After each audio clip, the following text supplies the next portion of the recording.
Hello everybody, welcome back to another video. In today's video we are going to be doing another unboxing. This unboxing is a pretty large one. We have 7 models in today's unboxing. These models are going to be a combination of the Gemini Jets and NG models February releases. We have 4 Gemini Jets models and we have 3 NG models. Of those models we have 3 military models and we have 4 civilian ones as well. Of those civilian ones we also have 2 classic ones, so a very diverse unboxing for you today. Now I've taken these models out of their original packaging and I'm going to be introducing them one by one and then going through them one by one after that. So without further ado, let's just go ahead and reveal what these models are. Starting off with the Gemini Jets models, here we have the first one, which is this Gemini Jets United 787-9. This is of course in the new livery and this is going to join my other United 787 by NG models. Next up after that we have the Gemini Max French Air Force Airbus A400M. This is the 3rd A400M that Gemini Jets has released. After that one we have a pretty exciting one. This is of course the Gemini Jets British Airways A380. This has the registration GX LED, which is an A380 I don't yet currently have. This will be a great addition alongside my current Phoenix A380. Next up we have another Gemini Jets model. This one however isn't a new release. This one was released in 2017. We have the Gemini Max Royal Air Force C17. I've wanted one of these for a very long time and this one is in the 99 years livery. Then after that we move on to the NG models of this unboxing. Starting off we have the NG French Air Force A330 MRTT. This is of course the tanker transport aircraft for the French Air Force, and it's kind of ironic as well that before this unboxing I didn't have any French Air Force aircraft, and now we have of course the A400M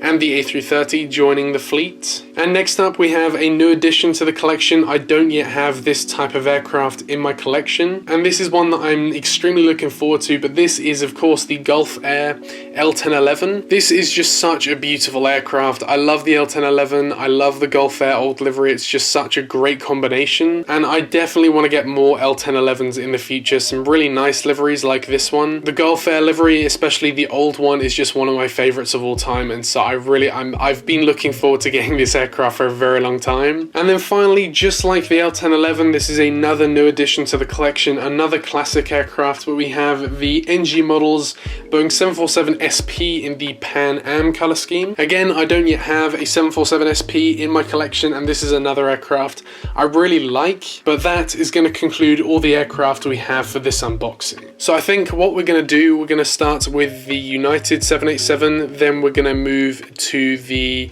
I think we're going to then move to the British Airways A380, French A400M, then we'll go to the Royal Air Force C17, we'll then go to the French A330 MRTT, the Pan Am, and then we'll finish off with the Gulf Air. Okay, so starting off today's unboxing, we have the Gemini Jets United Airlines Boeing 787-9 in the new livery. As many of you know, I do currently have both the 787-10, both the Gemini Jets and the NG version of both of those, and then I currently have the NG version of the United 787-9 and I've been waiting on the Gemini Jets version to kind of complete the 787-9 lineup. I will then eventually get multiple of the 787-8s, but of course none of them have been painted into the new livery as of yet. So as soon as they are painted into the new livery and we get some of them from either Gemini Jets, or by the time they're probably painted, NG maybe even might have a 787-8 mold. But for now, until we get any Dash 8s, this is going to be the last United 787 we get for a while. The box, of course, it's your classic Gemini Jets design. We've got the clip art of the aircraft here, the Gemini Jets logo, Boeing 787-9, the United logo down here, and then we've got these blue accent colors here. Got all the propaganda on the back of the box there, and so without further ado, let's just go ahead and open this model.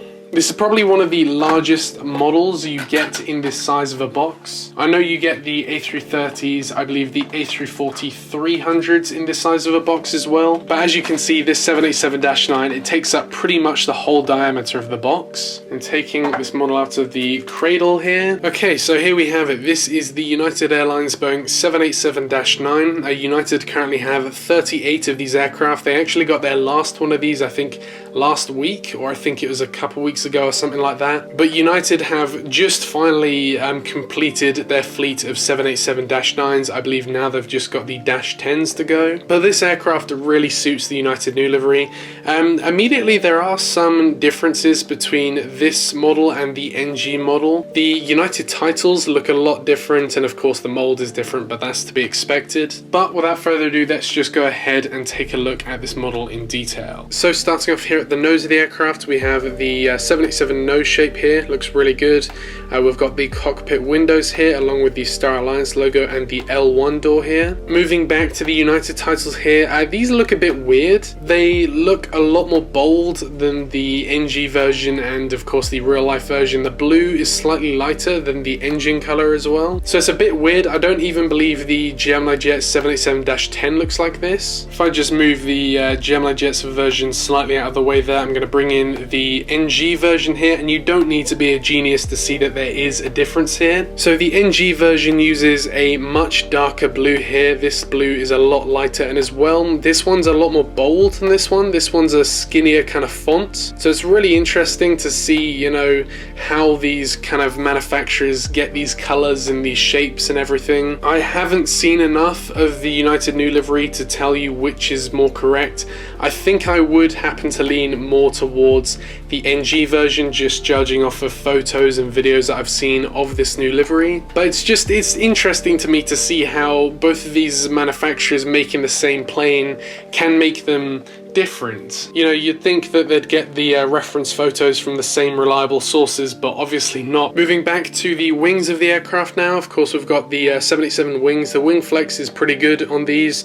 The engines, they are a little bit too low to the ground, but overall the engines themselves look okay. Above here we've got the Wi-Fi box and an antenna. And then finally moving to the rear of the aircraft, we've got of course the Dreamliner logo here with the registration, the American flag, the rear door, APU, horizontal stabilizers, and the amazing United tail with this color scheme here kind of fading from this blackish blue to this really light blue. This is probably one of the places where a lot of manufacturers get it wrong. I know when United first announced their new livery, I know that Aero Classics tried to replicate this bit here and got it drastically wrong on, I believe, the A320. But now that this new livery is well established, this is an okay color scheme right here. Overall, this model has some flaws, but it's not drastically bad. If you really care about detail, then maybe go towards the NG one, but considering how rare the NG version is now, it's honestly, I would buy a second one of these if I had the choice. It's, you know, it's not as good as the NG, but it's still okay. And if you can settle for an okay model, then this is the one for you. Next up, moving on to the whale in the sky, we have the Gemini Jets British Airways A380. It's always almost like an event when you get an A380. I don't have many of these. I only have 3 other than this one. I have the Phoenix British Airways A380, I have the Gemini Jets Emirates A380, and I have the Air France A380 from Gemini Jets as well. I've been meaning to actually get another Air France A380, even though they are retired. The one I have, it's got a really bad chip in one of the winglets, and what's been bugging me for years is that model came like that, but when I got it, I was so young that I didn't really know, you know, to send it back or to replace it or anything like that. So I've just kind of had this model with that defect for all of these years. So at some point I do want to get a new Air France A380, but for now, you know, it'll do. The British Airways A380 on the other hand, of course, these used to fly to Washington Dulles through a few periods. They started flying these in, I believe it was September 2014. They then flew them all the way to 2017, and then they took a break through 2018, and then they finally resumed service in the winter season of 2019. They flew them from about September, October into early 2020. Then of course they stopped them, and now with the kind of the pandemic and everything that's going on, I would be surprised if these ever started service again to Washington Dulles. I think the glory days of seeing A380s at Dulles are over. Dallas isn't really a high demand airport, as it were. It just barely crossed the barrier to handle an A380. I feel like from now on, you know, British Airways, they're going to send the A350, the 787, the 777 to Dallas, and we're not really going to see the A380, unfortunately. This box, it's exactly the same as the United box. I'm not going to go through this in detail. So without further ado, let's go ahead and open this mammoth of a model. Okay, and here we go. We've got the protection plastic on the top there, and then we have the model sitting inside the cradle, and there we go. It all looks perfect. One thing I am actually really happy about is this forward landing gear here actually touches the floor. One big problem with most A380 molds is that the back of the aircraft is so heavy that the nose actually kind of usually sits up a little bit off the ground like that, but this mold doesn't have that issue, and that issue is actually one of the main reasons why I went for this Gemini Jets A380. Of course, I do have the Phoenix British Airways A380, which is actually a really good mold. It's just that A380 has the problem where it sits up like that. I actually showed that in my 1 to 200 collection video if you haven't seen that. But yeah, I'm pretty happy with this mold that the forward landing gear actually sits on the ground like that. But starting off here, we have the nose piece here. The nose, in my opinion, it's a little bit too pointy. The Phoenix mold actually has the nose down pretty solid. It's a pretty good mold, but this one, it's a tad bit pointy. I think that is something that Gemini Jets have changed, because my Emirates and Air France A380s, they do not have this issue. Up here, of course, we've got the cockpit windows, the L1 door here, the L2 door. Moving back in the aircraft, of course, we have the British Airways titles. Moving to the middle of the aircraft now, we have multiple doors dotted around the aircraft here.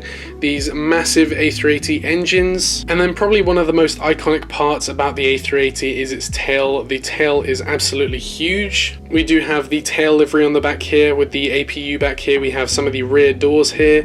The registration, which is GXLED, and then we have the Royal Mail logo there as well with the Wi-Fi box on the top here. And then finally here, taking a look at the underside of the aircraft, the landing gear all looks in good working order, and everything just generally looks okay with this model. It's a really nice one. And yeah, so overall a really nice model. I would highly recommend this. If you are, you know, a model collector, you got to have an A380. If you don't have an A380 in your collection, what are you doing? But with that, we're going to move on to our next aircraft, which is the French Air Force A400M. And moving on to the first military aircraft of this unboxing, as I just said, we have the French Air Force A400M. This is of course in the, again, the same generic Gemini Max design. We've got this metal pattern in the background, but if you ignore the metal pattern, it's exactly the same as any other Gemini Jets box. So I'm not going to go through it in detail, we're just going to go ahead now and open this model. This is the third A400 that Gemini Jets have released, and the third A400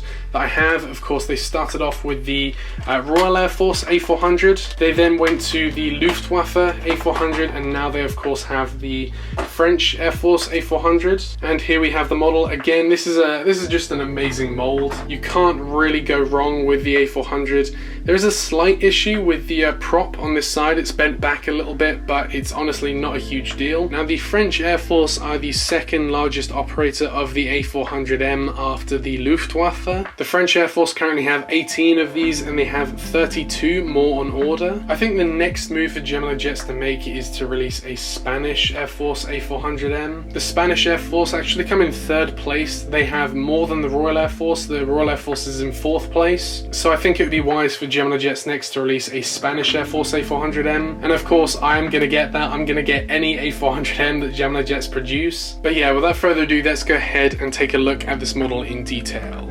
So starting off at the front of this model, here we have the A400 nose. Then up here we have, this is the refueling kind of pole here. I'm not sure what the technical term for this is, but this is where the refueling basket would connect to the front of the aircraft here for the aircraft to be refueled mid-flight. We then have the black nose of the aircraft. Now this is done to help the radar, as the radar is stored in the nose here. I'm not exactly sure how it works technically, but I know that the black paint is there to kind of help the radar. Then moving down here, we have the boarding door here, we have the forward landing gear here, and then up here we have a new addition to the A400 mold, which is an antenna. Now, none of my other A400Ms have these antennas. There are more on the back that you can probably see as well. So this is a new addition to the A400 mold. So it's cool to see Gemini Jets innovate a little bit. You know, they've gone with some antennas, so that's really cool to see. Of course, here we have the wings. You can probably see that propeller on the other side bent back a little bit. There you go. It's not a ton, but it's just a little bit annoying. And then finally moving to the back of the aircraft, here we have, of course, the French Air Force logo here with the registration. We then have the giant T-tail here with the French flag, and that does conclude this model. Again, in regards to the A400 mold, there isn't a lot to say that I haven't already said in the past. It's just a really nice, simple mold. I'm going to keep on collecting these A400s. Of course, the Spanish Air Force will probably be next. It'd be cool to see some other Air Forces like the Belgian Air Force, the Malaysian Air Force, Luxembourg have one of these. So it'd be really cool to see all of them be released. But apart from that, we're going to move on to our next model. And next up, moving on to the final Gemini Jets model of this unboxing, we have the Gemini Max Royal Air Force C17. Just like the French A400M, this comes in the regular Gemini Max box. Of course, this is a limited edition model. So we've got this little kind of plaque up here that kind of says that. But apart from that, this is literally the same as any other Gemini Max box, as you can see. Taking the model out of the box now, we have the cradle here. And then inside here, we have the giant C17. And here it is. This is a model I've wanted for a very long time now. Of course, I have a lot of Royal Air Force aircraft in my collection, and this is one of the main ones that I've been missing. This is the largest cargo aircraft that is currently being used in the Royal Air Force.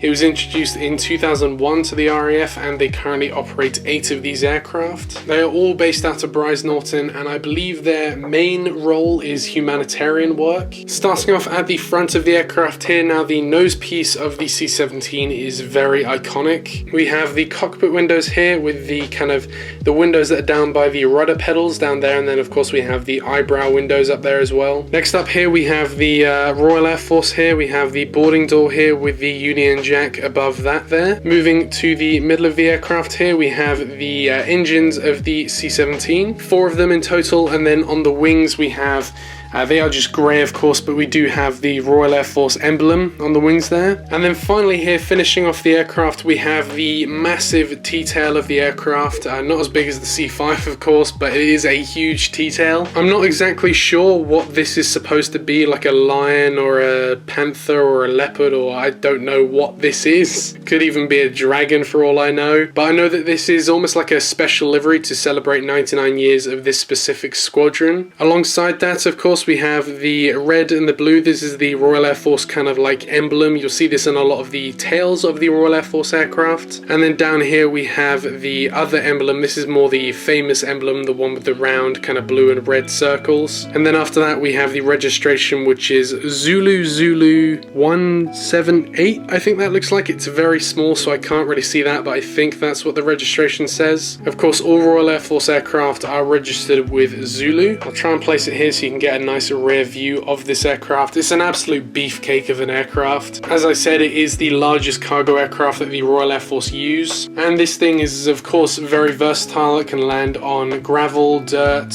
I believe the Royal Air Force actually use the beaches in Scotland, and they land, I'm not sure about the C17. I know they've landed C-130s and A400Ms on the beaches in Scotland, but I'm not sure about the C17. I'm pretty sure that the C17 could. It's very versatile like that, and I have seen similar videos and photos of this aircraft landing in very kind of odd spots, like in dirt, in gravel and all of that, but I'm not sure about the beaches in Scotland. And moving on from that, we have our first NG model. We have the French Air Force Airbus A330 MRTT. The French Air Force currently operate 3 of these aircraft. They took their first order in 2018, and in the end, all said and told, they are going to operate 15 of these aircraft, which is a little bit annoying because the Royal Air Force operate 14 of these aircraft. So the French Air Force are going to be the leading operators by just 1 aircraft. which is a little bit annoying, but there we go. Starting off here with the box, and this is a box we can actually go through in detail because all NG boxes are different. Starting off at the top here, we have Airbus A330-200 MRTT. As I've said many times, MRTT stands for Multi-Role Tanker Transport, and this is the militarized version of the regular A330-200. We then have the clip art of the aircraft in the middle here, as you can see, and then behind that we have the French Air Force emblem. So it's a bit like the RAF, but it's just inverted.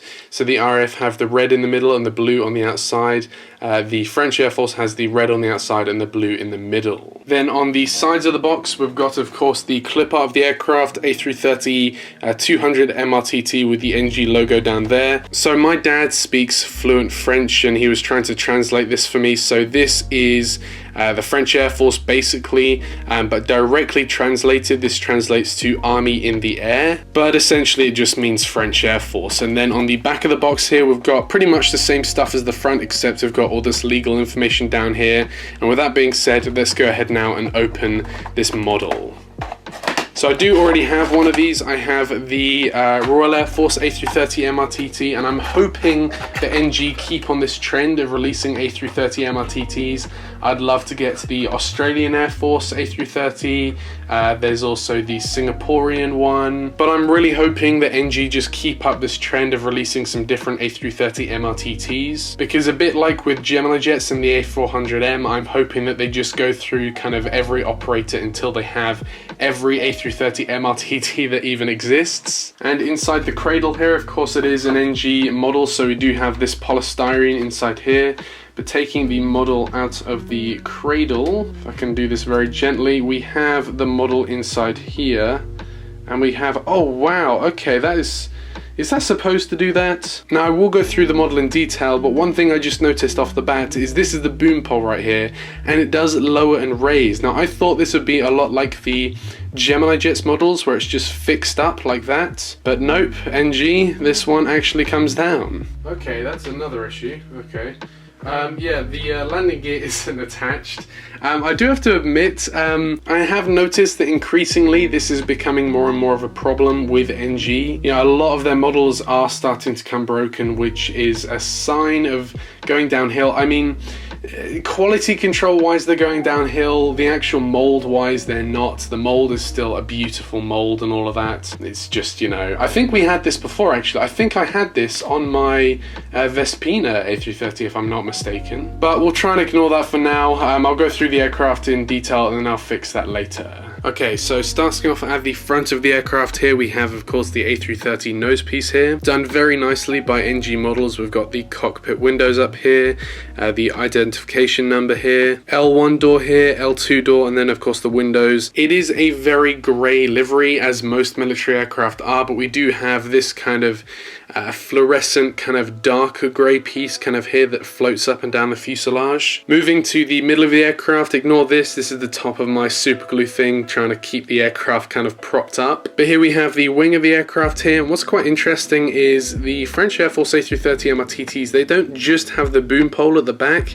but they also have these things on the side. Now these are the other type of refueling method. These extend like a pipe that comes out the back of the aircraft, and then two aircraft, one in each wing, can be refueled at the same time. We then have the engine here, the French Air Force kind of titles up there, and then finally moving to the rear of the aircraft, here we've got the rear door, the French Air Force emblem there, the registration, and the tail here with the other emblem on the back here as well. All in all, the model looks like a good model, except of course for the breakages. The actual mold is perfect. I wouldn't change anything about this model, but of course it's just a shame that things come broken. If that piece came attached, this would be an absolutely perfect model. But there we go. With that being said, we're going to move on to our next aircraft. Next up, moving on to another very exciting model. This is of course a first addition to my collection. We have the first 747 SP in my collection. This is the Pan Am 747 SP. I thought, you know what, if I'm going to get one 747 SP,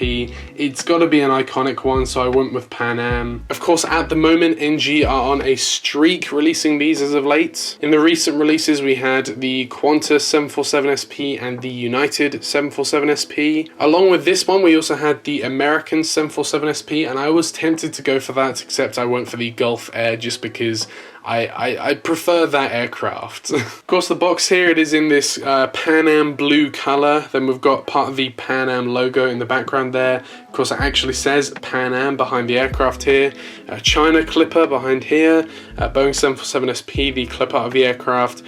Pan Am registration, NG models. And then on the rear of the aircraft, exactly the same, just all the legal information down there. So without further ado, let's go ahead and open this box. I believe, if I'm not mistaken, this is the largest NG box to date. I don't think we've had another box that's bigger than this. And what's quite ironic as well is that the 747SP, it barely takes up any of the box. Of course, width-wise, as you can see, it does take up that width, but there's just so much space back here. I think this is in anticipation for NG using this box for like larger 747s like the 400, hopefully the Dash 8, the 200, but we'll have to see. Taking the model out of the cradle now. Here we go. This is the 747SP. And here we go. Here is my first 747SP. I've never seen a 747SP flying in my life. I'm a little bit too young for that. I have seen a 747SP. One of the ones that's still flying is in Las Vegas. The Sands 747SP. I know that went through a tricky situation in 2020, I believe it was. But when I went to Las Vegas in 2018, I saw the Sands 747SP at McCarran Airport. So I was tempted to get that one, but I thought I was going to go more along the lines of the kind of iconic 747SPs.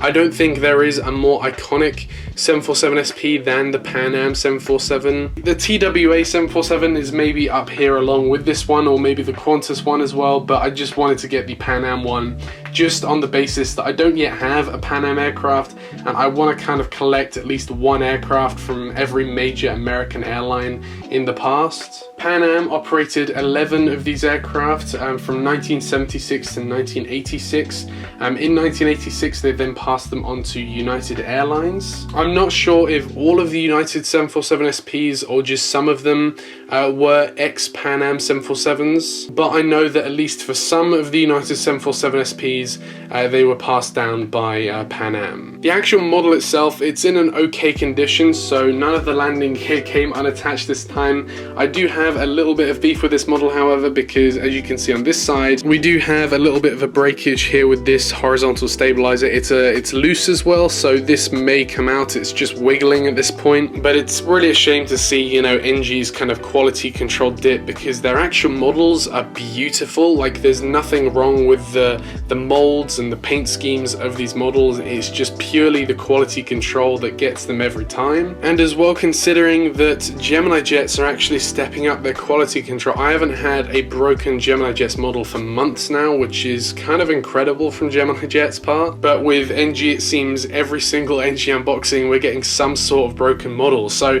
it's just, you know, it's finding that balance. Starting off at the front of the aircraft here, of course, we've got the iconic 757 nose piece here. I'm really hoping, and I'm pretty sure they will, but I'm really hoping that NG kind of release some more 747 molds. The box makes it seem like they are kind of prepping for a 747-400 or a 747-8 or a 747-200, 747-100, just any 747 at this point. But we do have the nose of the aircraft here with, of course, the Pan Am logo. I've got the white top of the aircraft here with the, as I said, the Pan Am logo here. The blue stripe going across the windows of the aircraft, and then down here we have, this is a chrome bit of the aircraft here. The actual underside of the aircraft is a chrome, which is really, really nice. There's nothing more classic than having a chrome aircraft, but moving to the middle of the aircraft here, we've got those wings. Now the wings are the wingspan of, I believe, a regular 747-100, just similar in how like the 757-200 and the 757-300 have the same wingspan. The 747SP and the 747-100 have the same wingspan. We have the engines here of the 747, and then we have the winglets. I guess that's what you call them. I don't really know what to call these bits. They're not really winglets, but we have the iconic kind of early version of the 747 winglets. And then here at the rear of the aircraft, we've got, of course, the registration, 747SP, the rear door, the Pan Am logo on the tail here, the US flag up there, and then the APU at the end of the aircraft. And there we go. It's an absolutely beautiful aircraft. It's just one of a kind. The 747 SP, it's just so iconic. And now that I've got one, I kind of feel like I've got to get more. I really wanted to get that Qantas 747 SP. I didn't end up ordering it just because I ordered quite a few of the Alaskas and the DHLs and all that. But I think if kind of the next releases, if the Gemini Jets and NG releases for this month aren't that great, I think I'm going to go back and order the Qantas 747 SP, just because now that I've got one 747 SP, I feel like I've got to get at least a couple more, just so I've got some sort of a 747 collection. I don't really like having just one aircraft of a type. I like to have multiple, especially classic aircraft. I'm thinking of doing the same thing with the L1011, but speaking of the L1011, let's get onto that and then we'll conclude this unboxing. Okay, and concluding this unboxing with the final aircraft, and this one, I don't know why I'm so excited for this model. I don't think I've been excited about many aircraft like this one in the past. I don't know what it is, I just love this aircraft. This is the Gulf Air L1011 in the old livery. This one just looks so good. I don't know what it is about this livery. I've fallen in love with this livery. It's just the combination of the gold, the colors, the white, it just looks so good. I just really like this livery. I don't know what it is. I don't know if anybody else finds this livery as attractive as I do, but it just looks so good. We've got the clip art of the aircraft on the box here. We've got the eagle in the background. Of course, this aircraft is known as the Golden Eagle, so we do have depicted in the background a golden eagle. Then we've got the kind of the purple, green and red colors on the top and bottom. Lockheed L1011-100. Of course, the Lockheed L1011 more commonly referred to as the TriStar. Down here, of course, we've got the Gulf Air logo, then the same in Arabian, the registration, and then the NG logo down there as well. On the sides of the aircraft, we've just got the clip art of the aircraft with the name and everything, and then we've got the Gulf Air logo on the side there as well. So without further ado, let's just go ahead and open this model. I'm taking it out of the box now. There we go. There is the model sat inside there. And man, that looks so good. Taking the top off the model. Oh, that looks so good. The plastic as well. Ooh, okay, taking the tail out and the rest of the aircraft. There we go. Look at that. That looks so good. I just love the L1011 so much, and it's surprising I don't yet have one of these in my collection. So Gulf Air operated these L1011s from 1976 to 1998, and they look so good. They've got that classic Arabian style to them. But starting off at the nose of the aircraft, it's a very iconic shape, especially with the forward landing gear being located so far back on this aircraft. We then of course have the cockpit windows here, the L1 door here, the L2 door much further back. We then have the purple, the green and the red stripes kind of going up towards the middle of the aircraft here. The Gulf Air logo in English, and then moving back we have, I believe, the Gulf Air logo in, of course, Arabian. We have the engines under the wings here, as well as the main landing gear. And then finally here, moving on to the rear of the aircraft, probably the most iconic part about this aircraft, of course, we have that third engine located in the middle of the aircraft here. Unlike the MD-11, it's actually integrated into kind of like the fuselage of the aircraft here. Painted onto the engine here, we have the words Golden Falcon. I did mean Falcon when I said that earlier. I know I said Golden Eagle, but I meant Falcon. We then have the registration of the aircraft and the tail up here with the, of course, the Golden Falcon, and then the purple, the green and the red on there. And yeah, it's just such a beautiful aircraft. As I said, I definitely want to get more of these L1011s as well as the 747 SP. There's something about classic aircraft that are they're just so nice. I don't know what it is. Of course, all the new liveries, they're all modern and everything, but there's just something that you just can't beat about classic liveries, especially, you know, ones like this. As I said, I really want to get that Hawaiian L1011. I'm going to look through loads of L1011s, have a look at which ones I want. I believe Monarch operated the L1011. I believe, I'm not 100% certain on that, however. Caledonian definitely did, and they had a really cool livery as well, so I might try and get that. But apart from that, that does conclude this unboxing. And yeah, just like that, that does conclude this unboxing. I've taken the French Air Force A330 out of the way to be fixed, but apart from that, The 787 and the A380 I wasn't amazed with. I mean, they're okay models, but I wasn't kind of amazed with them. The C17, it's just an old but gold mold. This is quite an old one at this point, but there we go. The A400, again, a bit like the C17, you can't really go wrong. It's just a really nice mold. And then of course, what do I say about the Pan Am and Gulf Air? They're just amazing molds. It's just a shame about those NG quality control issues. If NG fixed them, you've got a 10 out of 10 brand right there. And I think I've concluded this at just the right time because my neighbors just started drilling. So with that, I want to thank you very much for watching this video, and I will see you in the next one.